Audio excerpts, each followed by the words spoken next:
کیا تم نے ان لوگوں کو نہیں دیکھا جو دعویٰ تو یہ کرتے ہیں کہ جو کتاب تم پر نازل ہوئی اور جو کتابیں تم سے پہلے نازل ہوئیں ان سب پر ایمان رکھتے ہیں اور چاہتے یہ ہیں کہ اپنا مقدمہ اللہ کے باغی کے پاس لے جا کر فیصلہ کرائے، حالانکہ ان کو حکم دیا گیا تھا کہ اس کو نہ مانیں، اور شیطان تو یہ چاہتا ہے کہ ان کو بہکا کر رستے سے دور ڈال دے۔ اور جب ان سے کہا جاتا ہے کہ جو حکم اللہ نے نازل فرمایا اس کی طرف رجوع کرو اور پیغمبر کی طرف آؤ، تو تم منافقوں کو دیکھتے ہو کہ تم سے گریز کرتے اور رکے جاتے ہیں۔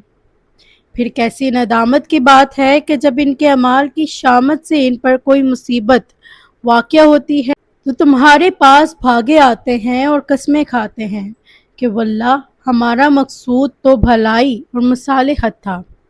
ان لوگوں کے دلوں میں جو کچھ ہے اللہ اس کو خوب جانتا ہے، تم ان کی باتوں کا کچھ خیال نہ کرو اور انہیں نصیحت کرو اور ان سے ایسی باتیں کہو جو ان کے دلوں میں اثر کر جائیں۔ اور ہم نے جو پیغمبر بھی بھیجا ہے اس لیے بھیجا ہے کہ اللہ کے فرمان کے مطابق اس کا حکم مانا جائے، اور یہ لوگ جب اپنے حق میں ظلم کر بیٹھے تھے اگر تمہارے پاس آتے اور اللہ سے بخشش مانگتے اور پیغمبر بھی ان کے لیے بخشش طلب کرتے تو اللہ کو معاف کرنے والا بڑا مہربان پاتے۔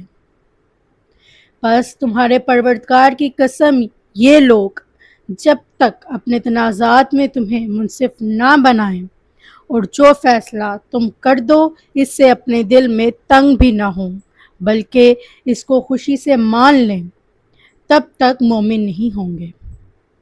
اور اگر ہم ان پر فرض کر دیتے کہ اپنے آپ کو قتل کر ڈالو یا اپنے گھر چھوڑ کر نکل جاؤ تو ان میں سے تھوڑے ہی لوگ ایسا کرتے ہیں، اور اگر یہ اس نصیحت پر کاربند ہوتے جو ان کو کی جاتی ہے تو ان کے حق میں بہتر اور دین میں زیادہ ثابت قدمی کا موجب ہوتا، اور اس صورت میں ہم ان کو اپنے ہاں سے اجر عظیم بھی عطا فرماتے اور ان کو سیدھا رستہ بھی دکھاتے۔ اور جو لوگ اللہ اور اس کے رسول کے اطاعت کرتے ہیں وہ قیامت کے روز ان لوگوں کے ساتھ ہوں گے جن پر اللہ نے بڑا فضل کیا، یعنی انبیاء اور صدیق اور شہید اور صالحین، اور ان لوگوں کی رفاقت بہت ہی خوب ہے۔ یہ اللہ کا فضل ہے اور اللہ جاننے والا کافی ہے۔ اس رکوع میں اللہ تعالیٰ ان لوگوں کا ذکر فرماتا ہے جو بظاہر ایمان کا دعویٰ کرتے ہیں لیکن فیصلوں کے لیے اللہ اور اس کے رسول صلی اللہ علیہ وآلہ وسلم کی طرف رجوع کرنے کی بجائے باطل نظاموں کو ترجیح دیتے ہیں۔ ایسے لوگوں کو منافقانہ رویے سے بچنے کی تلقین کی گئی ہے۔ اللہ تعالیٰ فرماتا ہے کہ سچا ایمان اسی وقت مکمل ہوتا ہے جب انسان دل و جان سے اللہ اور اس کے رسول صلی اللہ علیہ وآلہ وسلم کے فیصلوں کو قبول کرے اور ان پر راضی رہے۔ اس رکوع میں اطاعت رسول صلی اللہ علیہ وآلہ وسلم کی اہمیت بھی بیان کی گئی ہے۔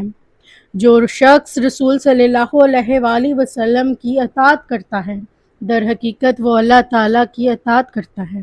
پھر اللہ تعالیٰ مسلمانوں کو نصیحت فرماتا ہے کہ وہ اپنی جانوں اور اعمال کا محاسبہ کریں اور اللہ کے احکامات پر عمل کریں کیونکہ اسی میں دنیا اور آخرت کی بھلائی ہے۔ رکوع کے آخر میں ایک عظیم خوشخبری دی گئی ہے کہ جو لوگ اللہ اور اس کے رسول صلی اللہ علیہ وآلہ وسلم کی اطاعت کریں گے وہ قیامت کے دن انبیاء، صدیقین، شہداء اور صالحین کے ساتھ ہوں گے، اور یہ بہت بڑی کامیابی ہے۔ اس رکوع کا پیغام ہے سچا مسلمان اللہ اور رسول صلی اللہ علیہ وآلہ وسلم کے فیصلوں کو خوشی دلی سے قبول کرتا ہے۔ اطاعت رسول صلی اللہ علیہ وآلہ وسلم دراصل اطاعت الہی ہے۔ منافقت اور دوغلے پن سے بچنا ضروری ہے۔